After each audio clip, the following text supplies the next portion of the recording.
Shalom adik-adik, apa kabar adik-adik semuanya? Semoga kita semuanya sehat dan berbahagia ya. Senang rasanya bisa menjumpai adik-adik semuanya. Baiklah adik-adik, kita akan bersiap-siap ya. Kita mau mendengarkan firman Tuhan. Kita berdoa bersama-sama ya. Mari kita berdoa.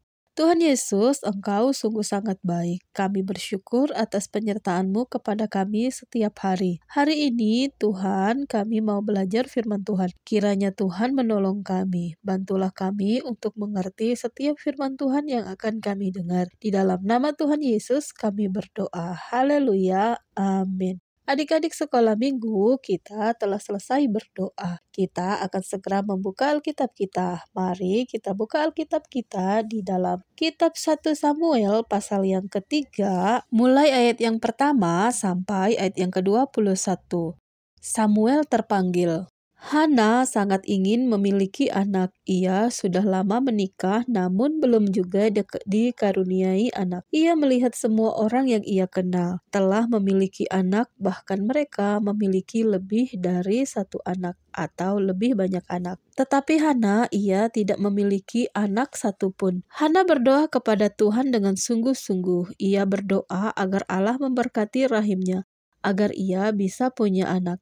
Hana berkata, jika ia punya anak, ia berjanji akan menyerahkan anak tersebut kepada Allah untuk melayani dia di bait Allah seumur hidupnya. Allah mendengarkan doa Hana dan mengaruniakan kepadanya seorang anak laki-laki. Sekarang Hana merasa sangat bahagia ketika ia memiliki seorang anak. Hana mengasihi Samuel dan merawatnya dengan baik dengan penuh kasih sayang. Saat Samuel cukup umur dan besar, Hana membawa Samuel ke bait suci, sesuai dengan janjinya dahulu. Di bait Allah, Samuel belajar mengasihi Allah dan melayaninya dengan bantuan Imam Eli, imam di bait Allah. Kemudian Tuhan memberkati Hana lagi dengan 3 orang anak laki-laki dan 2 anak perempuan. Sekarang Samuel tinggal di bait Allah. Pada suatu malam, Samuel mendengar suara memanggil namanya. Ia mengira itu Imam Eli yang memanggilnya. Ia kemudian menemui Imam Eli dan bertanya, "Engkau memanggil aku, Bapa, aku di sini." Tetapi ternyata Imam Eli masih tidur. "Aku tidak memanggilmu, kembalilah ke kamarmu dan tidurlah kembali." Tak lama kemudian Samuel kembali mendengarkan suara yang memanggilnya.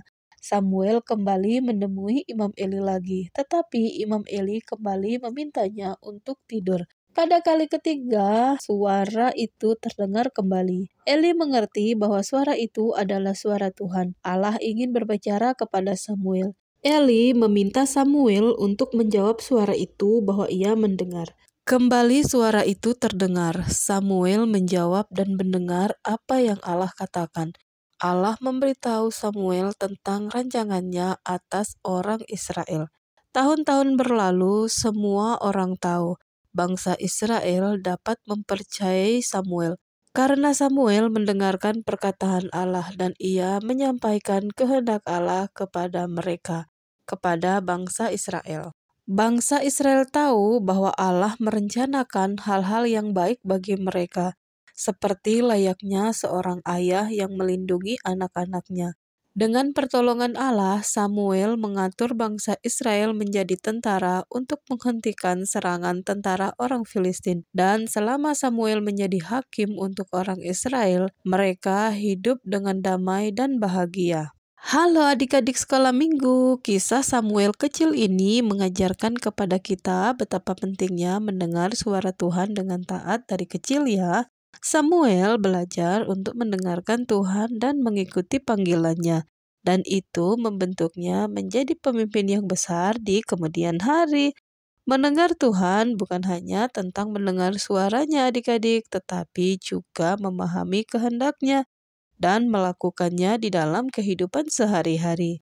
Ya adik-adik, dalam hal ini Samuel mengenal bakatnya yang Tuhan taruh kepadanya, sehingga Samuel mengembangkannya serta menggunakannya dengan sangat baik. Sebagai bentuk ia menjalankan kehendak Tuhan atas kehidupannya. Mari adik-adik kita mau peka terhadap suara Tuhan dan mau taat atas setiap panggilannya di dalam kehidupan kita. Karena itu yang Tuhan harapkan dari kita adik-adik, yaitu taat. Mari kita berdoa. Tuhan Yesus, hari ini kami belajar dari firman Tuhan. Ajar kami taat dan mendengarkan dengan baik suara Tuhan. Pakailah kami menjadi alat-Mu melakukan kehendak-Mu di bumi ini. Di dalam nama Tuhan Yesus kami berdoa. Haleluya. Amin.